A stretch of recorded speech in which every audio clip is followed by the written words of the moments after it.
Hey, wazi wajabula uMazondi.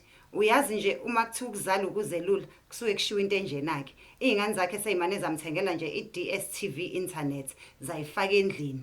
Akasahlupheki ngalutho ngisho seyinkonzweni yena nje uyazazi ukuthi hayi uma efika ekhaya uzoyibuka yonke into ku-catch up ngoba phela usene internet endlini.